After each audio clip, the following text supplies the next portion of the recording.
If they do that, they're going to be very, very, very, very tough to beat. Wilson! Oh! And we are tied! Let's go! Call them by Slamma. And I don't ever let them forget where we come from. Getting those phones out before we acting ignorant. Dayon Kris got his way through, and he may go! Kris is in! Houston leads out of nowhere!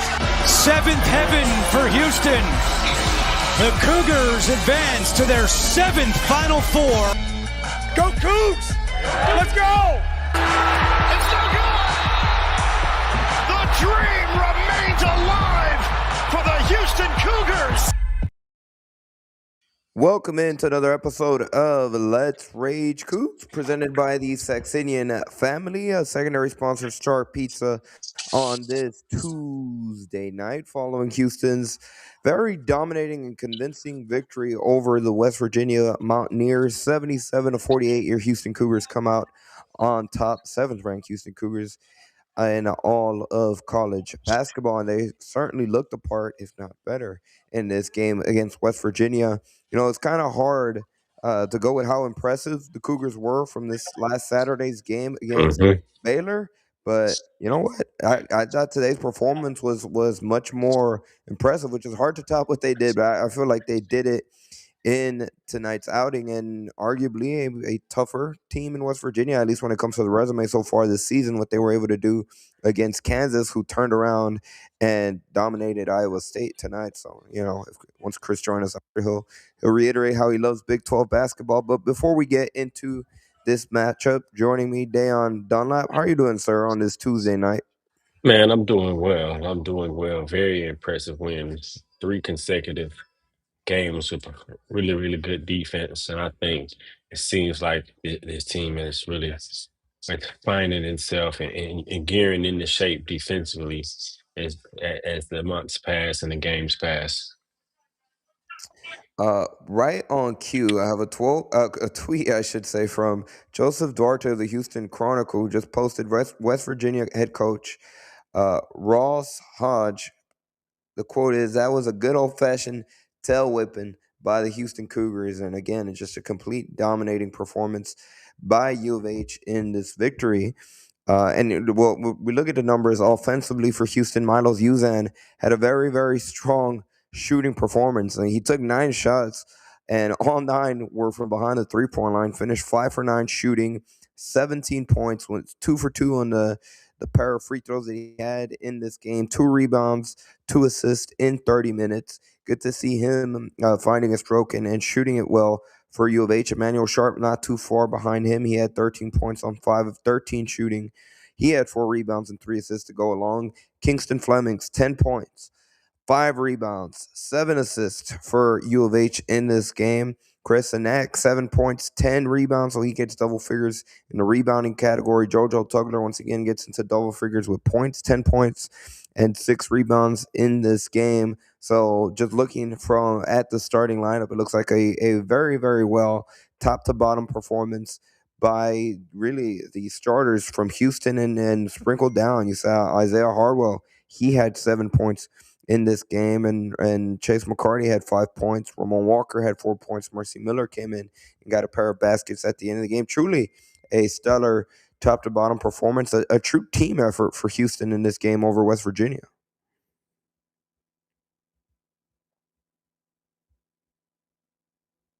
Dayon, you're muted. My bad. I said, yeah, tremendous, like you said. I said the guards really ignited Houston tonight, starting with Milo. So it's good to see him kind of getting out here shooting slump over the last couple of games. Although last game I feel like he played well just to make shots. Tonight he seemed to be in this groove and got into a good rhythm early.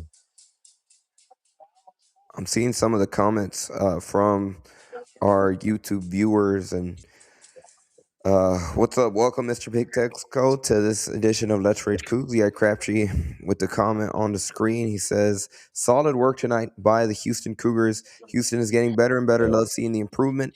Let's keep it going and go Cougs." And specifically talking about that improvement, I want to start off with the defensive side of the ball, because that's something that we touched on in the earlier shows, and November, December, where at times it just looked like Houston wasn't really moving on a string. It doesn't look like they were Mhm. always necessarily on the same page when it came to either rotations. Maybe sometimes one player would over rotate, or maybe a rotation would be missed. And specifically talking about the past two games, even going back again to Cincinnati, right? Even when Houston couldn't buy a basket to start conference play, it was their defense that kept them in the game and didn't let the Bearcats, jump out to a double-digit lead on the road in that outing. And since then, it has only continued to get better and better.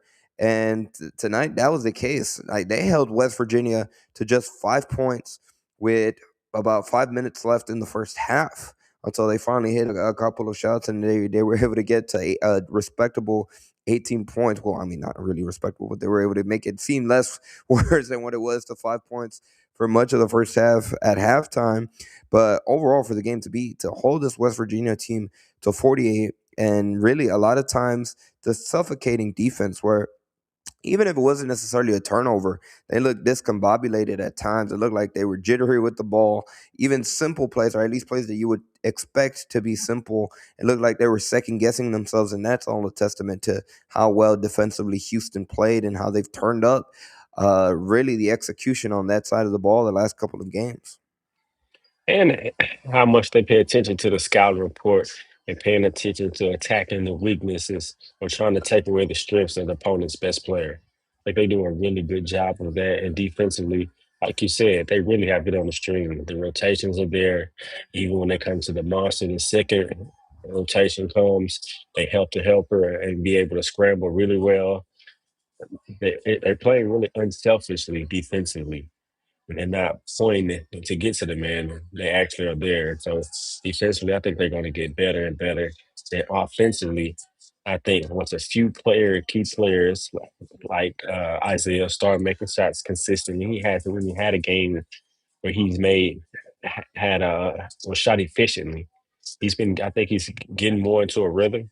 But and also Chase McCartney. I think those two guys, the minutes they come, they're gonna sooner or later they're gonna have to start knocking down some shots, in which I have confidence that they will. But defensively, it was just stifling. I mean, it started with Emmanuel. It's a point of attack. The way he was able to guard the ball, I could tell that he's really locked in and making it tough for that first line of defense on that initial attack.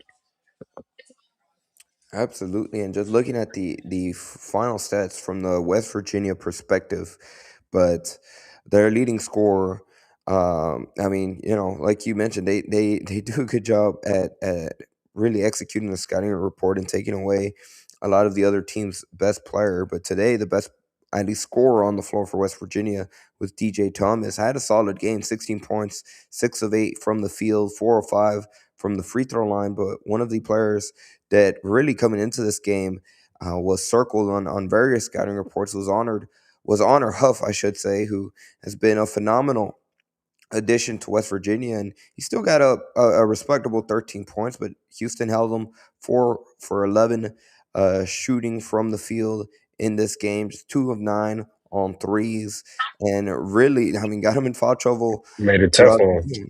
So every time, again, the main thing like you just alluded to, Dayon, right? Anytime one of the other teams has a really good offensive score or offensive threat, it seems more often than not all the time, but it seems like more often than not, Houston does a good job of being able to shut them down and forcing the opponents to have someone else step up or multiple people have to step up to be able to defeat Houston.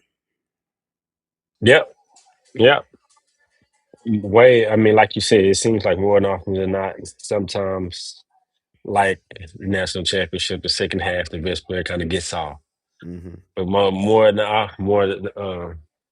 not, they always be able to really make it tough or stop the opposing team's best player. I think that's what they did tonight. I thought he had 13 points. It wasn't efficient, and so it took him a lot of shots to do it.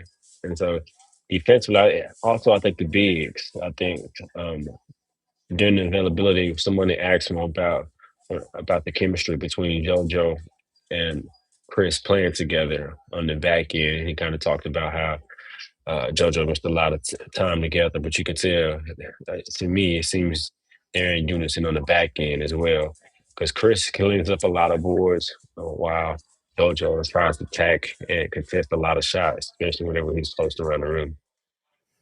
Well, and talking about Chris Sinak, who, like I mentioned at the top of the show, once again gets double-digit rebounding numbers, but he had 7 points on the first half. I might add, only shot five times from the field, was 0 for 2 in the second half. But that was one instance. Now, granted, this is going back to your point from last episode, from the last game. Uh, when Houston beat Baylor on Saturday, that you'd like to see Chris and Nat get more shots. Now, granted, on a night Push on like the tonight, fence. Yep. where let's just be honest, this is a guard heavy team, which when it comes to their top scorers in Kingston, Milos, and Emmanuel Sharp. But I think the thing about Chris and Nat, to go with your point, which I agree, I think if he was just get a handful more shots, to go from the 5 shots that he had tonight to try to see if you can get him a handful more shots, whether it be 8 or 10. I think that's something with Houston's, they go with the flow tonight. It was Manos Uzan, and he deserved to take he only took 9 shots, but he was efficient with them. When going back to Chris and to my point before I go on a tangent, the thing I like about him offensively, and this is a testament to a lot of those guards, that they do a good job running the offense, initiating and executing. But whenever Chris Nat gets a shot, he's very efficient. And, I find myself more often than not, every time he takes a shot, which is a testament to his basketball IQ, because it's the right shot. He's open. He had a 3 in the corner earlier in the first half where it was in rhythm. He shot, and it just looked nice. It looked like he was locked and loaded, ready to go, and he switched it, and that's just a testament of just a small sample size of kind of his skill that kind of gets his Mhm. offensive prowess, should say, it kind of gets lost a little bit in this guard heavy offense for Houston. It definitely does. It definitely does. And like you said, he just makes the right play and takes the shot and allows the offense to come to him. I think I was thinking that as I was as you were talking, I think it's just gonna be a time where I'm sure they're working on it in practice, and he's continuing to work on his game in practice. But it's gonna be plenty of times where they actually initiate offense through him, because I think he's that type of player where you can initiate your offense through him, throw it down to him, and either let him look to score or look to draw two and make the right play out of that. And especially pick and pop. I mean, he's money. He can catch and shoot from the 3. He's a 3-level scorer, through and through. Shoot from the 3, mid range. But I like his face up game. He isolates, and his ability to be able to create for himself. And so I think he definitely should get more touches. I think he easily would average a double double. I mean, he's on the rebound, and tonight he had 7 points on 5 shots. I mean, he shoot 3 more shots. The way he scores so effortlessly and correctly, as far as within the rhythm of basketball, not trying to force anything. I think he certainly probably would have had at least 11 or 13 points, Whenever 10 to he 11. he probably wishes he would get back tonight, was those uh, free throws, a pair of free throws that he missed in the second half. Actually, not in the second half, it's at the end of the first half, right before halftime. But I agree 100%, which is such a luxury for Houston to have in such a weapon that Chris Nett is potentially on offense. And more often than not, I mean, Houston put up 77 points tonight against West Virginia. It's just such a luxury to have, and there's a reason why Houston had, dominated the last handful of games, but their record is what it is, which is 16-1, and they're undefeated to start conference play here early. Now 4-0 in Big 12 play for the Houston Cougars. Real quickly, I'd like to take this moment to pause for a second and just thank, first and foremost, everybody that's taking their time out of their Tuesday night to join us live, whether it be on YouTube, via the Pod Slam Jamma YouTube channel, the Houston Roundball Review YouTube channel, Facebook on Chris's platforms, Houston Roundball Review Facebook, his personal Facebook account. We have a Twitch account, so if you're joining us from Twitch, leave a comment to welcome. And obviously, of course, on our X platform. For those of you just joining us, Kris is at the Fertitta Center, so he will be joining us shortly. And we are about to get Fluff on here in a second. But before we do, we also like to thank our sponsors on this edition of Let's Rage Coogs, and that is starting with the primary sponsor, Steve Saxenian. This is Let's Rage Coogs presented by the Saxenian Family. Big thank you to him for being a primary sponsor, not only on tonight's edition of Let's Rage Coogs, but all season long. And of course, big thank you to today's secondary sponsor in Star Pizza with multiple locations throughout the Houston area. Star Pizza is your go-to stop before or after the game. With that being said, let's see here. Let's bring in Fluff.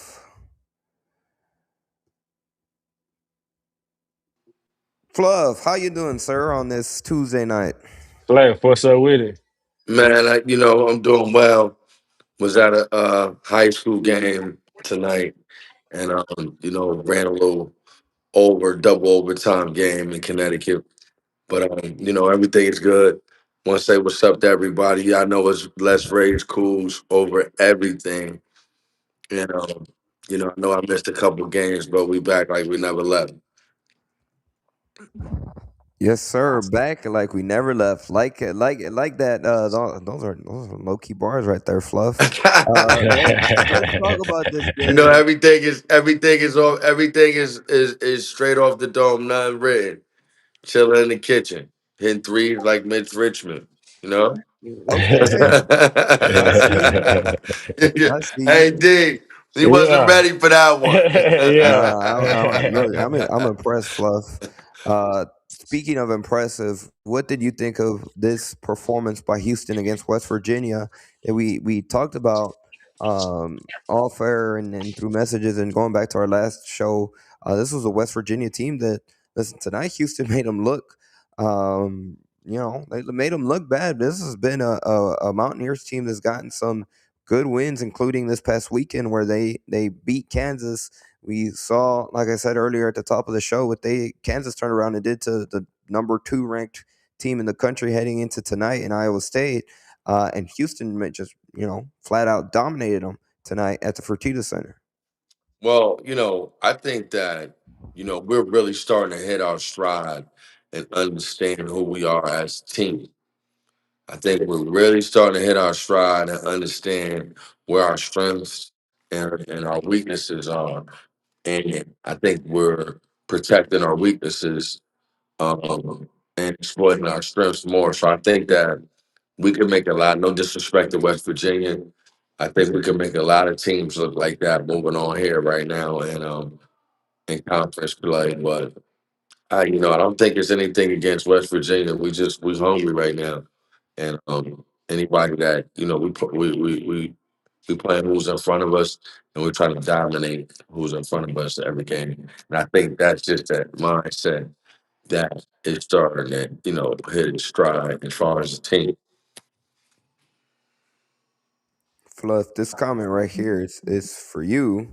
Yeah, Crabtree says, y'all, use is back and then look much more comfortable tonight on offense. What you think about what you saw from Milo's use and really how well and kind of to Crabtree's comment right there, how comfortable he looked offensively tonight in this game. He looked great. We talked about, earlier in the season is that, he's gonna be the key on how consistent he is, whether he's facilitating or scoring. So when he's had 10 assists game, he's had, great games on both sides of facilitating and scoring. But if he can put that ball in the basket like he did tonight with some facilitating, I think that he puts us even in a better position moving forward in conference play and beyond. Yeah, because it opens up the floor for us a little bit more, allow us to play a little bit more space, especially when he making shots, when Kingston is on ball even more. And so he need It was good to see him because the last two games he didn't shoot well. I think the last game he played well, just didn't shoot it well, and did a lot more for facilitating. But like Fluff just said, when he can put it together and be consistent with it, that unlocks our offense a little bit more. But before you jumped on, Fluff, we was talking about Kris needs to get more touches. It needs to be. He had what? He had 7 points on 5 shots to go with 10 boards. Hey, I'll say this. That's me and former Cougars had spoken about that. And I think they're trying to figure that out and trying to do that in a way that's not, yo, let's get him the ball, more in the flow of the offense evolving. So that's it's definitely true, dude. He definitely needs that basketball a little more. Maybe a lot more, but he needs it. He need yeah, to establish that presence down there. yeah. Talking about a player that does have the ball a lot in his hands, although he was limited a little bit in playing time today in terms of the foul trouble that he was in, had 4 fouls. But Kingston Fleming still got into double figures, scoring 10 points, had 7 assists again. And his rebound numbers, plus Dayon, he's trying to consistently get uh, pretty strong rebounding numbers. He had 5 tonight against West Virginia and only 1 turnover. I mean, it sounds like at this point we're a broken record every single game. But again, not to forget, he's a freshman and he's making it seem he's going out there, he's playing like a vet because he's Mr. Consistency right now, night in and night out. He's we're kind of growing accustomed to that stat line where he's going to have somewhere between 5 to 8 assists. And I'm shocked whenever he has more than a turnover. And tonight, that's exactly what he had. He had 1 turnover, and you kind of get spoiled a little bit, but we got to take time to, again, recognize how phenomenal and how rare it is from a freshman guard, a point guard, that he's just doing this on a regular basis, night in and night out. Well, Special. you see, I just pause when I talk about him, man. I mean, the kid. I'm trying not to talk out of turn, not out of turn, but I'm trying not to, you know.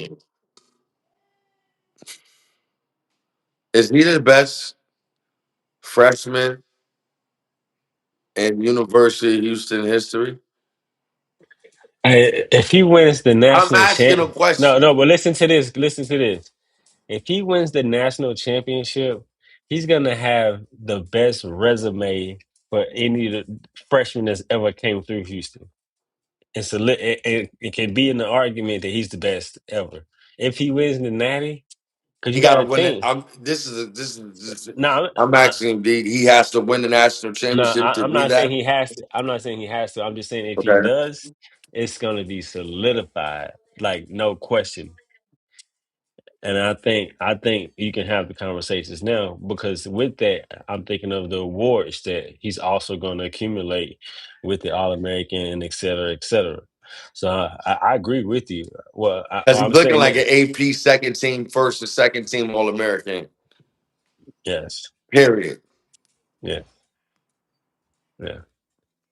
Right now, I'm just thinking of freshmen that have come through that were wicked. And I'm just, because they said Akeem struggled a little bit in the beginning. Um, What about Alvin Hayes? How did we'd have to go back and see how he did his first year with Houston. and I'm agreeing with you. For us to be talking like that, for us to be going back, like thinking to go back that far from where we are right here in the 20s, late 20s, over mid 20s, we in 2026. Yes. And Andy, for the first name for you to say is, Elvin Hayes. I think that shows where he's at. He's definitely top 5 DOA. No question. I'm No just so question. happy for that kid. Like I just know what that looks like as far as the sacrifices that has winning him to becoming as good. D-Rich TV was talking about how I guess he was on the internet young and working out and you know playing AAU and like this just always been a dream of his to be dominating at this level and for him to be doing it. Of course, I'm happy for the Cougs, but I'm super happy for him and his family, and I just wish him even more success. Fluff, can you also talk a little bit about how difficult? Because again, like he's trying to make it to a point where and it's hard to say this, but he's trying to make it seem where like that's what we expect from Kingston, right? Because he just does it so consistently. But for any guard, much less, much more a freshman guard, to go out there, have the ball in his hands as often as he does, and initiate the offense, as a playmaker, and run a lot of the offense, and to really have one turnover, I think max two turnovers a majority of the time or less. How difficult is that for any guard, specifically him as a freshman guard, to do it at this level? It's very difficult because no matter what age you are or grade you are or class you are, you know, understanding where your sweet spots on the floor is and keeping that basketball in your hand is the time. We talk a lot of times about points, assists, rebounds, and of course that's important. But you got to realize when your turnover ratio is low, that means that you're going to areas on the floor and you're not losing a ball. So that means that you're probably comfortable with most of the areas on the floor. And if you're not, you're learning how to cope with where your weak spots are, and that's a talent. So that's what's impressive, and how to there's no real answer, Andy, on how. I think that's a knack for protecting the basketball. Like when John Stockton played the game, I don't think you can teach John Stockton to be John Stockton mentally with keeping the basketball in his hands and protecting that basketball. I think that's a knack that you have for that point guard position. I think Kingston has that. How difficult is the transition from high school to college on the average? It just varies from player to player. It varies from player to player, but What about for it can you? look so crazy either way. That's why picking the right school is so essential. So you could really all the way be ready to look like Kingston and pick the wrong school and be sitting on the bench. So we wouldn't know if he was ready or not. They thought we went there 7 minutes, 8 minutes, and slipping crazy, making a couple of mistakes. Now it's like, yo, he's not ready for this level. And you might have picked the wrong school, or you might really just not be ready. So either Right. one. So they, like you said, it depends on the player. Kingston basketball IQ definitely sticks out, especially the decision he makes in the transition. Um, his body control through traffic is amazing. Yeah. Like if he gets it still under, like it's a defender right there, he's, ho- he keeps his balance very, very intact. I think in many ways it can kind of be a little sneaky sometimes. I think he's also very what's the word I'm looking for? And not elusive or crafty, but he's got finesse, right? When he drives, he's got some finesse to him. And then sometimes out of nowhere, he's just gonna, he shows off his athleticism. He'll jump off, he'll have an impressive either block, or sometimes like he'll get up there and throw it down, and it kind of catches you off guard at times, which I think again that just reemphasizes how much of a special talent he is. Yo, I mean, I was going looking at some highlights. Filet does Filet does the highlights. When, you know, with the little sound effects. So ain't nothing down there. You know, you know the little highlights of him, and I downplayed mentally. Like we talk about his IQ, I think I downplayed his athleticism. It's through the charts. His athleticism is not talked about enough. His athleticism is through the charts. I think It's, that's why.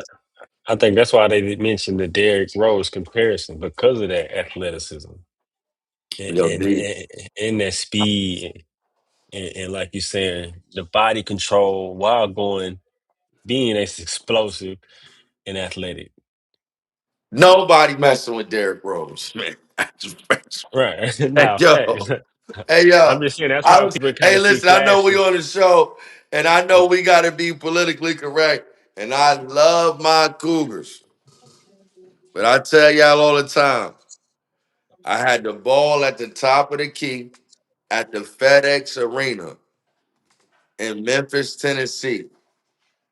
I I go. He's on. He's in front of me, D. Andy, Kris, what's up, brother? And we throw the ball to the wing. I throw the ball to the wing. When I throw the ball to the wing, he's in front of me. When I throw the ball to the wing, he jumps from me and gets the pass. When he gets the pass, he takes two dribbles. He takes two dribbles and he rocks the cradle. Boom. I said, that's the number one pick right there. That's hey, hey, hey, Andy. Hey, listen, I was hating at first when he first came to the conference. I'm like, man, they keep saying he's number one pick, man. What? He ain't better than me. When he did that, I said, we have to rethink this thing.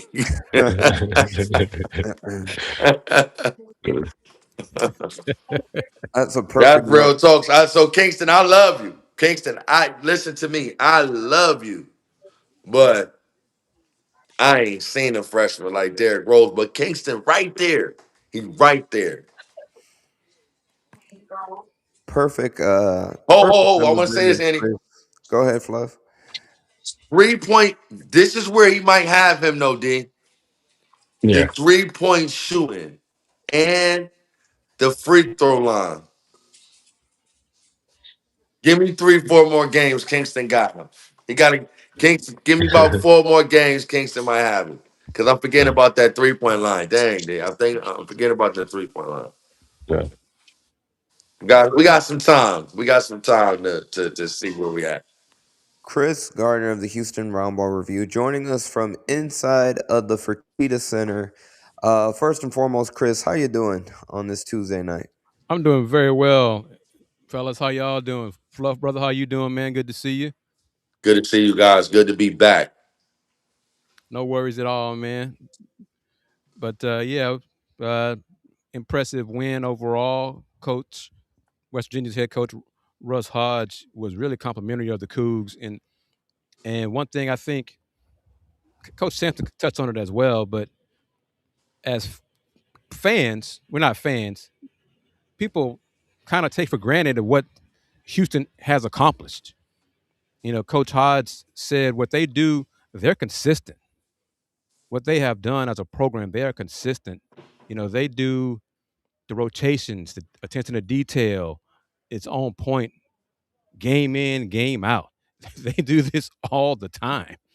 And Coach Hodge is very complimentary of Houston and the program, the job Coach Sampson, the players have done, are doing, continue to do. This is why they're one of the top programs in the country, man.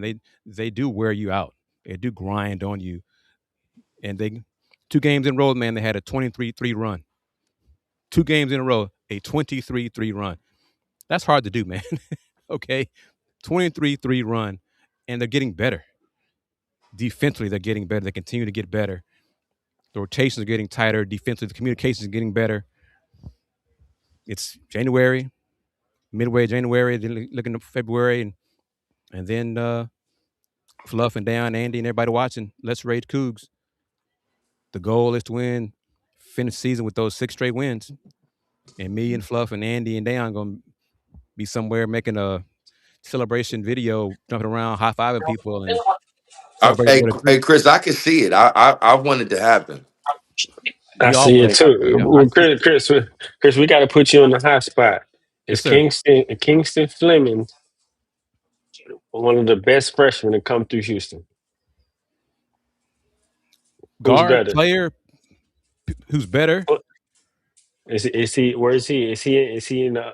Where is he at? We talking Cougars or freshmen Fresh, playing in the city or what? freshman Cougars. Oh, let's see.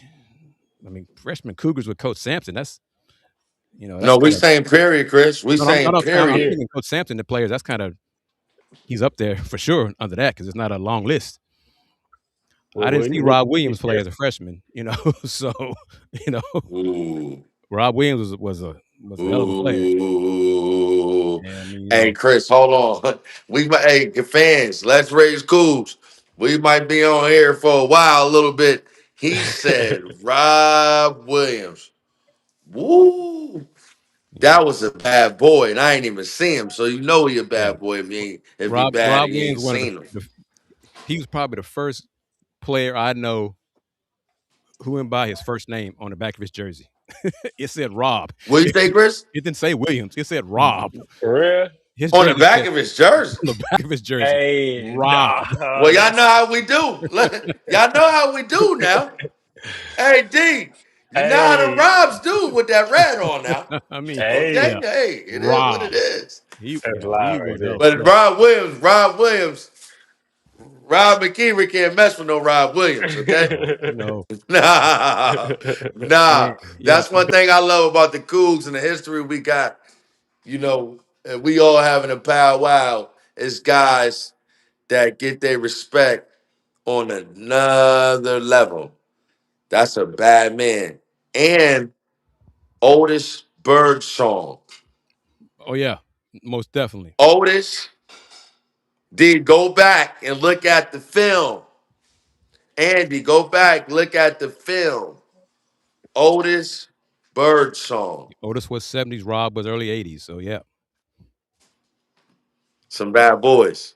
earlier, so yeah. But we saying we're not because the thing about it, Chris, what we're asking you because you're the vet, you're the biggest brother out here because you've been around the Cougs the longest. What I'm we're old. Go ahead asking and you, say it, Fluff. brother, I'm the is oldest. Yeah, I'm no, I old. didn't say you the oldest. I didn't say what you That's know true what I though. mean. But yeah, it's true. Um, who is the best? Not the best player, because see, Oh Kingston yeah, that's came what for I'm saying. five Rob minutes as a and he freshman, I'm not leaving. sure because So he's saying the freshman best didn't play. freshman. I'm not sure. I have to look at the numbers. If Rob played as freshman, I'm gonna say Rob Williams. That's what I'm saying. Okay, I Yeah, got you. Okay. because So you're saying Rob didn't waste no time. When he got yeah. in, it was But let's go. the early '80s toward the end there, what the mid '80s, freshmen didn't play varsity. So that's why I'm not sure about it. I just know when I started watching Five Slamma Jamma and Rob and those dudes, Rob Williams already Rob. Okay, he was already Rob, and so I'd have to ask my people. I'm sure the older alums on here who watching the show, but I know this after the fact. One time I asked Coach Lewis, who was one of the best players come out of the city, he said Rob Williams. I know that. So Rob Williams, a Houston boy too. yes, Milby High School. Wow. Okay. So and that's talking to Coach Guy V. Lewis. So yeah, he knows thing too about basketball. Right. Of course. God bless Coach Lewis. Amazing man. But you go Rob Williams and then I mean, yeah, 'cause I'm sure. I don't know if I'm forgetting freshmen because it's not a long list of that's freshmen that's that's who played. that's what Yeah, we're saying. had Not an impact. even So yeah, just under Sampson. Kingston's up there That's because not a long list of guys with big success as a freshman. yeah, Jarris wasn't that dude as a freshman. He won weekly awards, but he didn't put up numbers like Kingston did. So yeah, Wait, so Did y'all have somebody else besides Kingston? Elvin Hayes didn't play as a freshman then? 60s, I don't think so. Wow, that's interesting. I didn't know that. Elvin Hayes. Ooh. But let's think about what the names we're tossing out there for Kingston. That's what before you got on, that's what I was saying. Like, Yeah, if we gotta do if we have to go like this kid is amazing. right. If we have to go dig in the archives like this kid is unbelievable. Because Michael Young could be up there. Because Clyde Yeah. really didn't become Clyde until maybe sophomore and junior year. Dream was nothing like he was until it really junior year in the NBA. No one saw Hakeem as a Cougar and thought he'd be like he did in the pros. Nobody saw that. But that summer in Findy working with Moses Malone, that was the stuff of legends, and he just became the man he became in the pros. It's so crazy about the University of Houston because, I tell people close to me all the time, I never forget. I was watching 1994. I was 10 years old. New York is close to Connecticut. And I was watching the finals of the New York Knicks and Houston Rockets.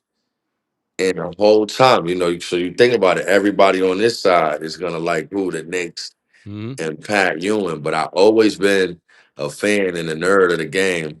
So I'm watching, and I'm like, Elijah better than him. You know what I'm saying? And you are correct.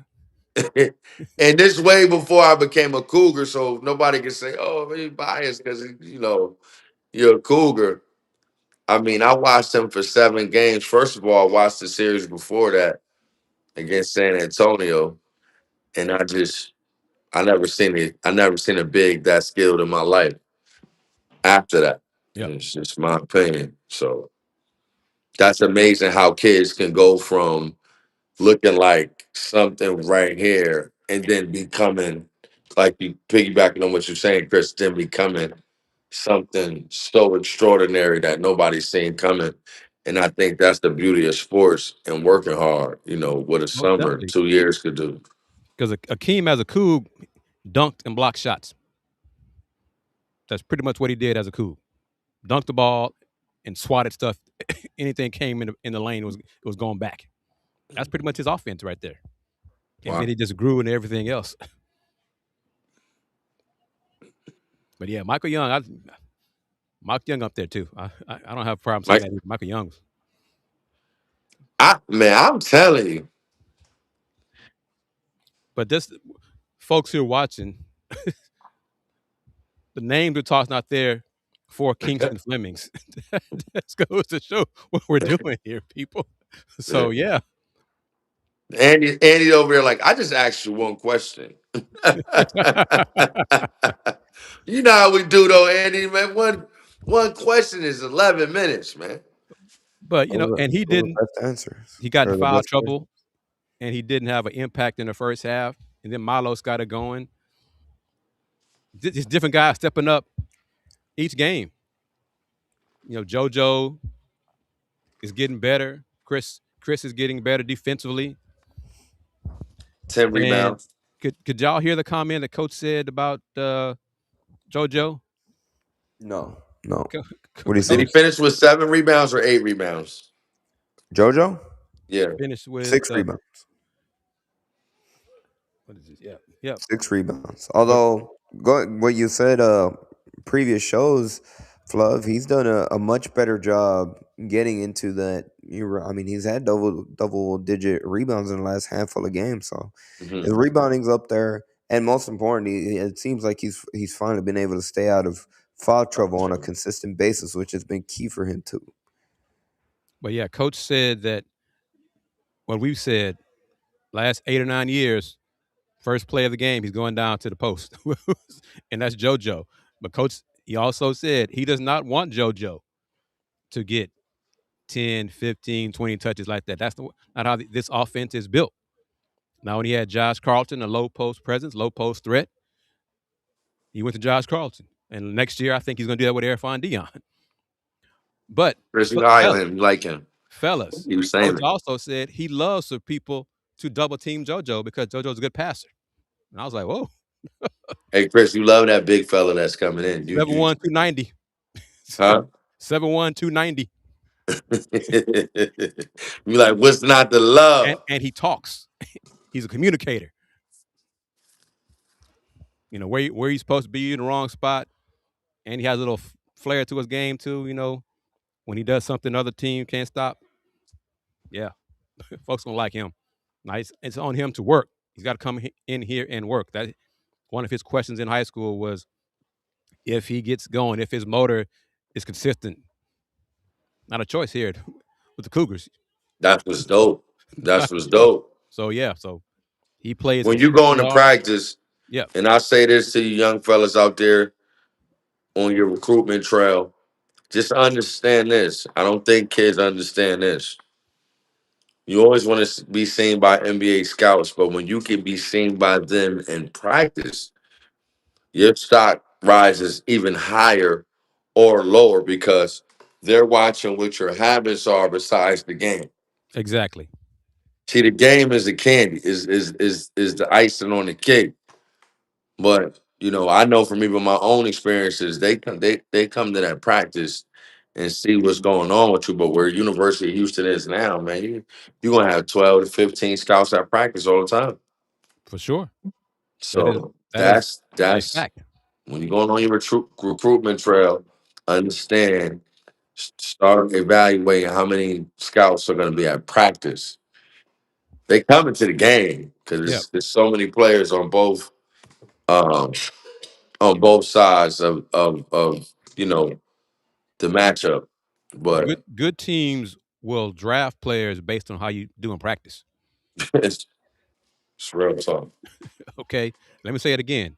Good teams will draft you on how you do in practice.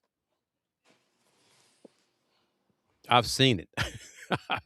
I've Because seen you it. think about it, Mm. right, Chris? If you're playing like we played West Virginia tonight, so if Emmanuel Sharp puts on the red jersey and Kingston Fleming has on a white jersey, isn't Kingston Fleming playing against a better player than maybe a couple of the guards on West Virginia? It's Yeah. like it's that simple. Yep. So when scouts come, they go, "Oh wow, he's really supposed to be out there on the floor on the number 17. I mean, on the number seventh team in the country. Wow, he's supposed to be out there. Wow, he's elite." So So Baylor won. I saw someone posted. Yeah. Let me put the scores around the Big 12. They So spanked Baylor Oklahoma beat State. Mm. Oklahoma State 94-79, and then the surprise of the day or the night, Kansas 84, Iowa State 63. That was at Allen Fieldhouse. The surprise of that is the margin of victory. I'm not surprised Kansas won because they were desperate.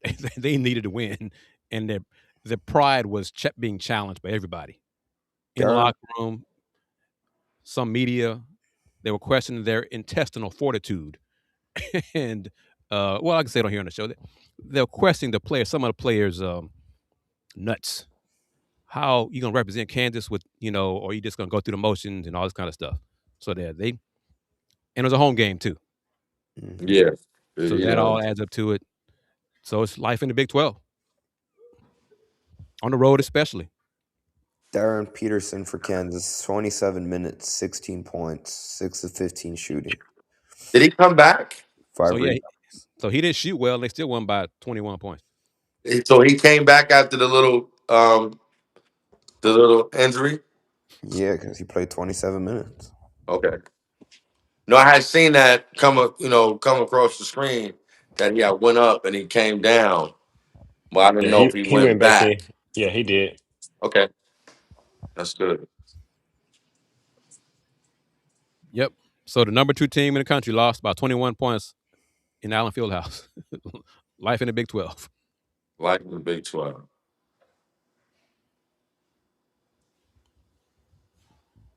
And so the team that beat Kansas on Saturday came here and lost on the road by 29. And the Kansas went home and beat the number 2 team in the country by 21. I think the Big 12 is big on. I think the Big 12 is big on strategy from game to game. That's what it's seeming like. Like, who has Strategy, the better game plan? matchups. Not saying it means you're definitely going to win, but like, I think understanding. I think Coach Sampson and the staff understands every matchup to a T. Yeah, and tonight, well, the game plan had to be make life difficult for Honor Huff. He was Yeah, coming off Player of the Week honors, and Emmanuel Sharp, Isaiah Harwell, they made life tough for him. You know, he got very rarely did he have a good open look, open shot, contested everything, and he did not shoot the ball well. So Houston, as Dayon has said, many shows on Let's Rage Coogs, Coach Sampson and the staff, they game plan to take away the number one option for the other team and make somebody else beat them. So very rarely, I remember Dayon saying this, if you're the number one option against the Cougs and you got the skill set and one-on-one skills and you can beat Houston with 25, 30 points, that's rare. You are a special talent. That's rare to do that against the Cougs. We could probably count on maybe one hand the guys who've done that against Houston one-on-one. Yeah, we talked about it earlier. Yeah, I mean, that's right on cue. I think that's just a straight fact.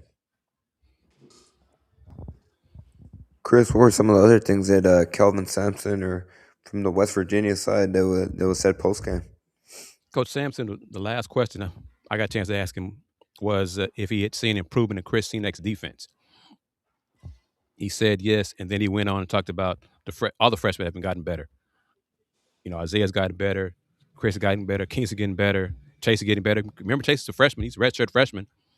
They've gotten better defensively, so that's the reason why the team is getting better defensively. It's all part of the development. Month to month, they're better now than they were in December. Coach said it. We weren't as good in December as we are now. And playing the freshmen early on, you could see that they were freshmen. And you see that they were not used to playing Houston Cougar defense in the way that he wants things done. So it's learning on the fly. And they are getting better. And what are they, fellas? 16-1?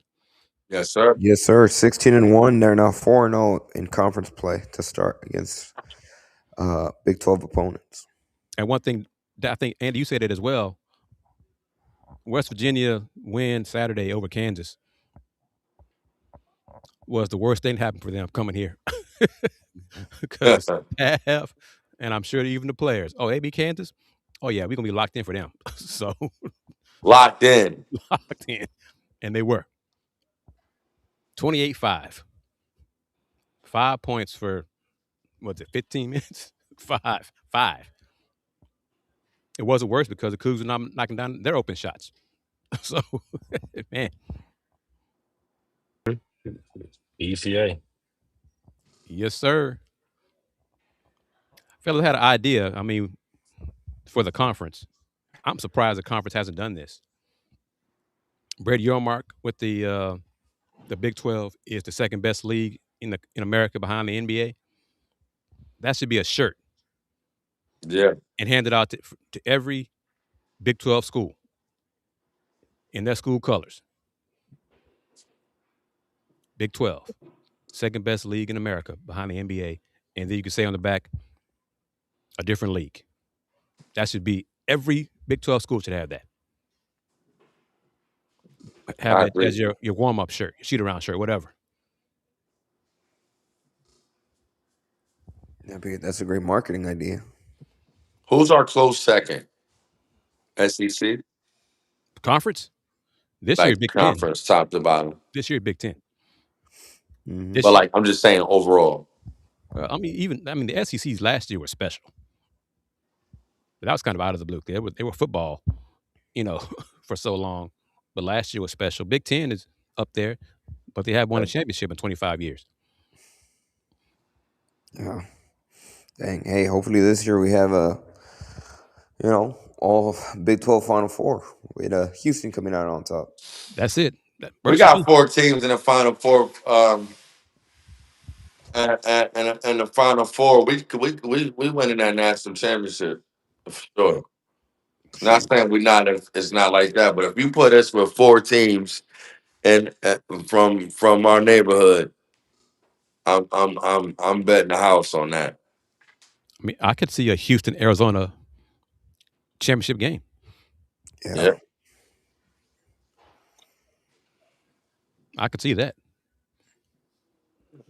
And of course, I'm Yeah, picking the Cougs to win, win it all. yeah, I can't wait to see that Kingston Bradley matchup. Yes. That's February gonna be interesting. 21st. We're getting close. Yeah. Yep. ABC. Andy, have you acknowledged your road trip? Not yet. We also have a comment for Fluff. Fluff, Hooper Yes. Holler, Houston. They asked, how did you get your nickname Fluff? How did I get my nickname Fluff? Yeah. A lady by the name of Miss Vivian from New Haven, Connecticut, came into my grandmother's house, seen I have fluffy cheeks, and she started calling me Fluff a Nutter. And How old were you? so my name is Fluff a Nutter. I just started. I was in school. I started having some issues. I cut it short. Like, yo, listen, man, just call me Fluff. All right, that's it. The Fluff a Nutter is over with. But how old were you? When what that my name was Fluff a Nutter? Yes, sir. I'm still in my family. I'm that they still calling me Fluff a Nutter. Really? Yeah, I can't say nothing back to some of them. Well, that's true. But yeah, it's just my whole life, man. It just stuck with me.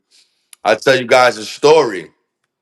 Um, as far as my nickname, we were playing the University of Memphis my junior year at High Fines Pavilion, and Coach Penders he cussed me out bad for it, but he never apologized to me, but he ended up understanding. But Hubert Davis was the coach at the University of North Carolina right now. He used to be doing ESPN, and he Hmm. was doing the game. And when he came to do the game, he said, "Man, what's up, Rob? Rob McKiver having a great season. Um, how you feeling tonight? About the game. You guys are playing Memphis on ESPN. I know you're excited about that." I said, first, I'm young. I said, first of all, my name is Fluff. He was like, "What?" I was like, "Don't call me Robert. Call me Fluff. Like that's my name. Did he Don't be say it on calling me air? Robert." And he was like, "Young fella, you better be good. You talking about somebody got to call you Fluff." And when the game ended up going, and I was doing my thing, he ended up saying on the commentary, "Well, whatever the guy name was, well, I guess we do got to call him Fluff tonight. He sure is scoring." So, that's just a nickname. It always just stuck with me from my city, New Haven, Connecticut. Um, I got that name. A lady, she's still living. She's 87 years old. Her name is Miss Vivian. She came to my grandmother's house and gave me that name, and I appreciate it. Appreciate her. We've been rolling with it. That's my son's name now. They don't call him Fluff and Nutter. I don't know. He didn't He get didn't that, get that but part. yeah, they didn't get that part. They just call him Little Fluff, and they don't even he didn't get the Fluff and Nutter, but that's his name too. If you want to know, Well, the question, we can wrap it up with this. Who do we think would challenge UH in the league? Arizona, Arizona. Iowa State, Yeah, those two. Arizona. I'm not convinced by BYU yet defensively. I like them though. AJ, listen, let me tell you something. AJ not finna do all that on us. He a bad boy, but he ain't finna will and deal like that on us. I got him for 18 on 7 for 19 shooting. Yeah, something like that. You know what I mean? Like Yeah. he's gonna be effective, but there's no way he's gonna be efficient. I like that. Yeah, it's about 7 for 19, maybe even 20. I mean, You yeah, he know, a might. struggle 20 points. Yeah. I was gonna say he might get his 20, but might take 25 shots to get it. you know. Yeah, Yeah. 8 for 23. But yeah, Arizona, Houston just once. Iowa State, Houston just once. BYU, Houston, Just right? one. Just once. Yeah. Yep. Today, we got to win all three of them. Yeah, we got Can- one all three of even those Kansas, guys. even Huh. Kansas, Houston just once. Yep. Kansas just once. Only team out of the top teams is Texas Tech twice. That's it. Because Missed Texas Tech opportunity. twice, Cincinnati twice, and Baylor twice. That's from Coach talking about that travel. Yep. That Coach Sampson talking about that travel. They done switched it up a little bit. Yeah, because Houston, I forgot that till it was reminded to me this before the game tonight. Houston, Iowa State is part of Big Monday, but the Cougs game before that Monday is a Saturday night game, 8:00 at home. So they got to go from here, leaving here, midnight or whatever, or maybe Sunday to go to Iowa for play Iowa State on Monday at 8:00. For Big Monday, yeah. Who that is that Bilal behind you, Chris? You see who that is right there? See that man right there? Who's that? That's Coach? What's up? What's up, Coach? How you doing, Big Fluff? I'm doing all right, man. I'm doing all right. Shoot, I was about to walk I out. gotta call you in the morning. Okay. I Okay, I I, he I said. called you the other day. I will call you back in the morning though. Okay, Okay, yeah, I received it, man. I appreciate you being persistent. okay, Okay. so he said it's on the air now. He's gonna call you in the morning. Yeah, no, he's been doing a good job. He's been persistent All right. on what he's trying to. Coach, man, congratulations on the win tonight. Hey, thank you so much. Thank You you. How are already y'all know, doing over man. here? Say We're it doing again, good. What Coach. up, Coach B? What up, Coach Y'all B? doing good, huh? We're doing great. Yeah, not bad. Looking at the stat sheet, we're just trying to get better. We're trying to get better, and the good news is this team can get better, and it's all about habits. And you want to take those habits on the road. So we're trying to drive home with the to our team about how do you win in that. I hate to say this on air, but I'm gonna say how do you win a national championship? If we're title chasing, and you better try to hopefully get one of those one seats. Yes. Yes. That'll do it, Coach. But you don't have to title chase. But let's go focus on winning a Big 12 championship. That's how you control what you can control. And win your home games. Maybe you go 7 out of 9 on the road. We want to win them all, but it's all about habits. And so it feels like we have 3 different groups that's slowly meshing into one group as the year goes on, right? You have the 3 returning starters. You got the second group, which are returners that didn't play a lot previously in previous years, and now they're getting more minutes. Now they have bigger roles, and they're saying, "Oh crap, these roles that we desire come with responsibility." Yeah, what do you think J1 and LJ and the previous guys were doing? And Malik Wilson, what do you think they were doing? And then you have the 5 new players, the 3 freshmen that play, and then Khalifa Sacco. And as the years you going on, the team's going from 3 groups to slowly blurring into one group.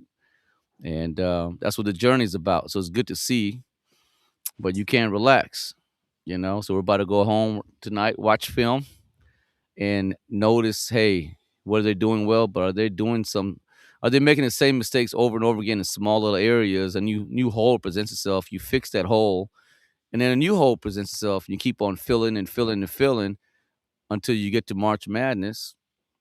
Blessed to be part of Selection Sunday, and then you want to be the best version of yourself at the same time. I'm just going rambling right now. I was Go wondering. ahead, Coach. We love it. We I always appreciate wonder you. what it took to win a national championship. And you can't take that for granted and have an opportunity. Controllables versus uncontrollables. And what is uncontrollable is health. And let me know if you think of something else. But health, the whistle, and lucky bounces or unlucky bounces. The ball's got to bounce your way. And the controllables is yourself, right? Your team being the best version of yourself at the same time, and you never know whose night it's going to be. I thought the Jamal Shed senior year when he rolled his ankle, that was the uncontrollables took over. But last year, the uncontrollables favored us. We just didn't finish the race. With that being said, we're so proud of our guys. We're not blaming anybody. Man, we got to the title game and we pushed the brand up higher and higher in this new modern era of Cougs basketball. And you know, there's a lot of work to be done, program building on the court, but also we want to build our fan base into a national brand. I want to go. I'm sure you guys too. I want to go up to Connecticut. I want to go up there and see you and go to the Foot Locker and see nothing but Cougs gear in there, or with North Carolina, with Michigan, with those kind of with Duke. That's a Yep. good point, Coach. I was I want to go. actually I in the want Very to go to true. store. LA and see the same thing. But I think we're getting there. We're going to be, represent ourselves in March Madness. We're going to represent ourselves in the NBA draft. We're going to represent ourselves in the NBA Summer League.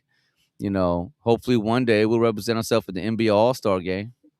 Hopefully one day we'll represent ourselves in the NBA Finals. And I think those great sports moments occur a national fan base and exciting players that we have on the court. Not just the younger guys, but also the older guys are exciting. As much as guys like fans like Kingston, they still like Milos. They still like Emmanuel Sharp. They like Chris Sinak. Hell, they like Malik.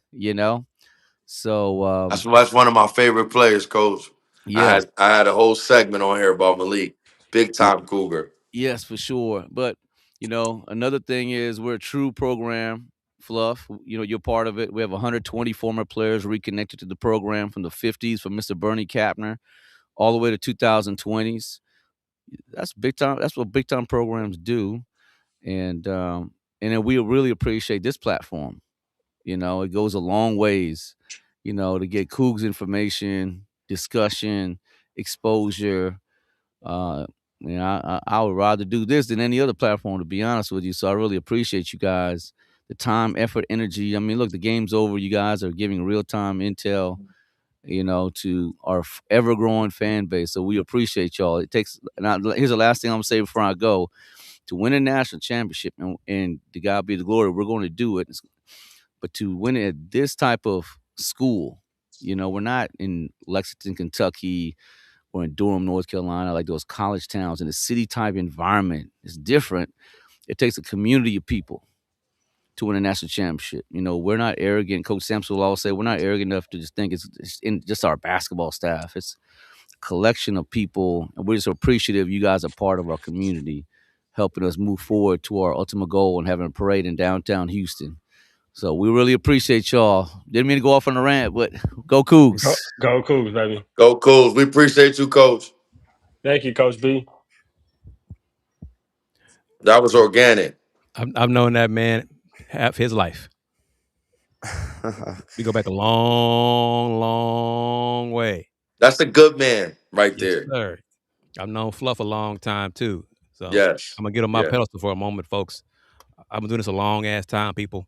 Hey, Since Chris, we respect you. I 1994. had a conversation with D the other day. We'll talk off camera, but the respect for you is huge. You kind of, you're the big brother of this whole thing. When we see you, even tonight, we doing the show, but when you come in and you pop in, it's like, okay, all right, let's really get to it. And well, like what Coach is saying, I really appreciate him coming on there and saying that because to hear it from the people that we're talking about, it's big time. Hmm. You know what I mean? It's big time, and knows that our deeds are being noticed as a group, and that's what's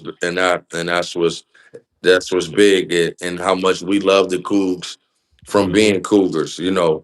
Another thing that we need to touch on and understand too is former students. We're talking about Brandon and really pushing the brand of the University of Houston. What we have to realize is there are students who go to every home game.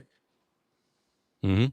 You know, there are students, even when I was playing, you know, I'll come by the Cullen Oaks apartments and be like, dang, see the stickers and see, you know, they go into the game. Every time I see them, they go into the game. So we need to salute our student fan base at all times because they could easily go do something else.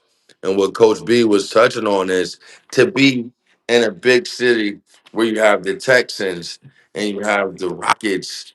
A lot of times you're picking whether you're going Astros. to the Rocket game or the Cougar game.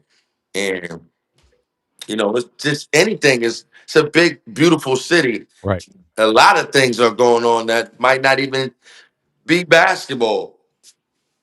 That's what Coach B was touching on. Like in Lexington, there's only the University of Kentucky, so you know where everybody's going when Kentucky is playing. Right.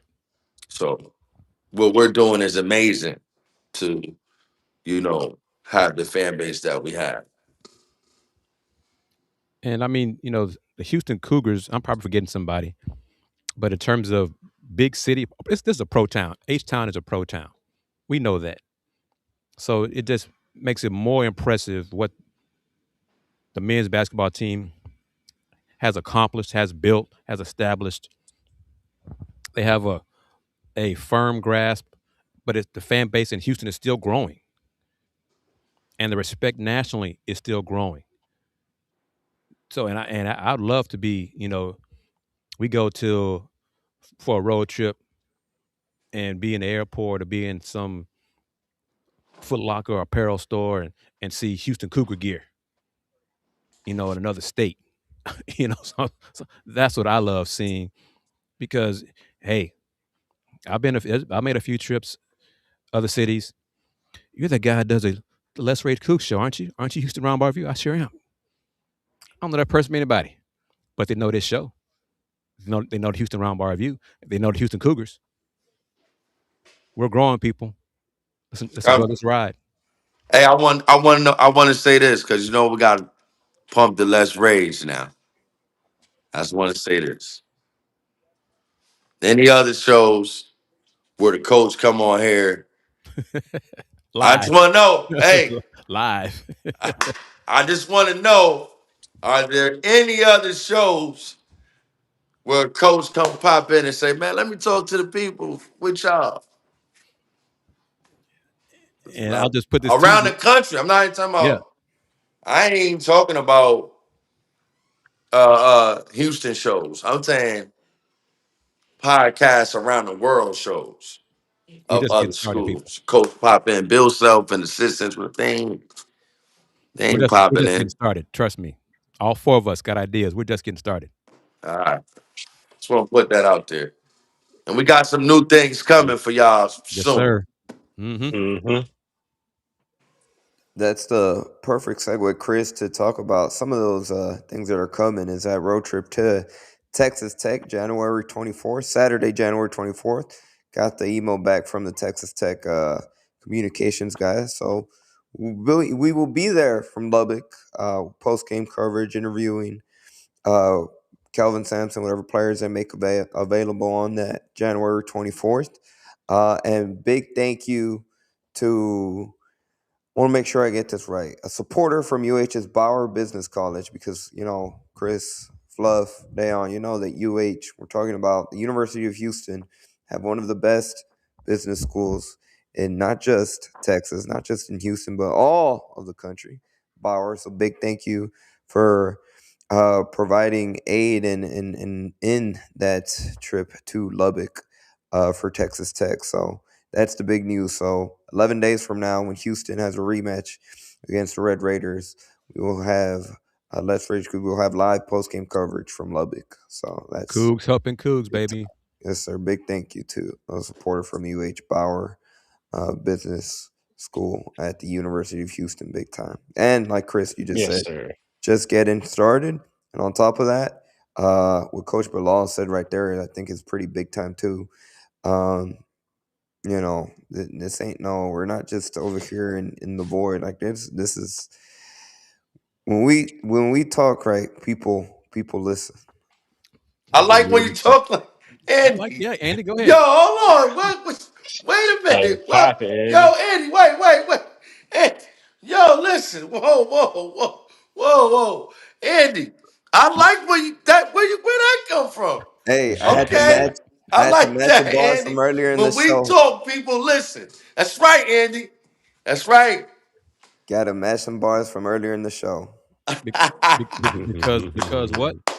Les Rage Coogs is the what? The Original, original, man. The original. original Yes, Houston sir. postgame show. After each and every single football and men's basketball game.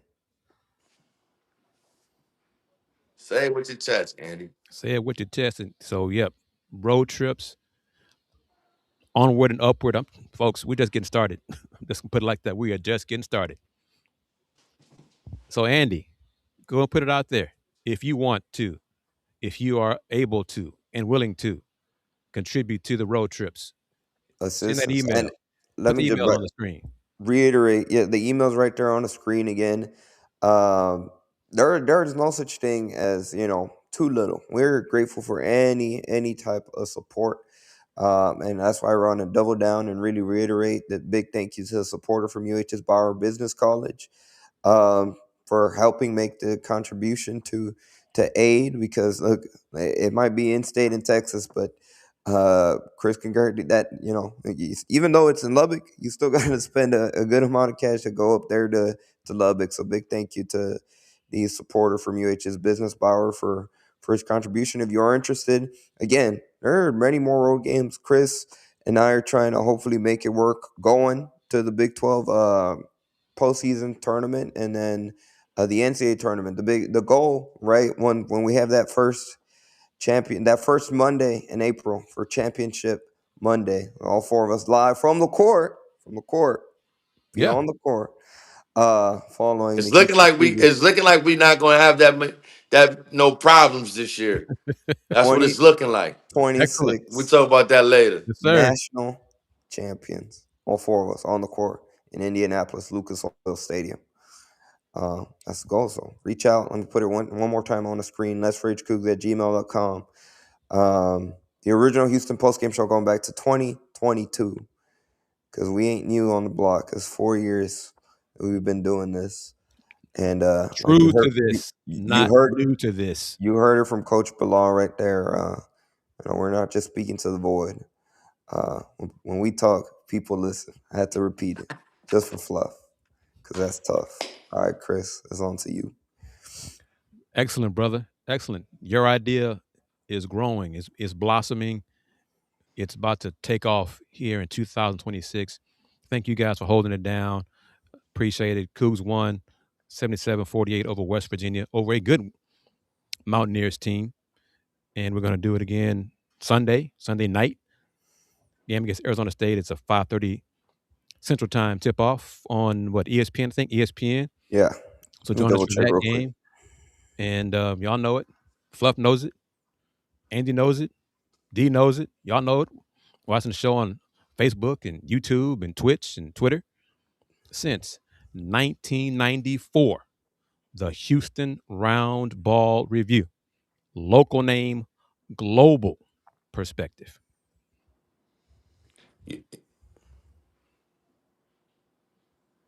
You know, I'm really smiling, of course, from just being on here. I love it. But for Coach to get on here and show us some love, was huge tonight for us. I really, I know my brothers feel the same way. I really, that was, and it wasn't planned.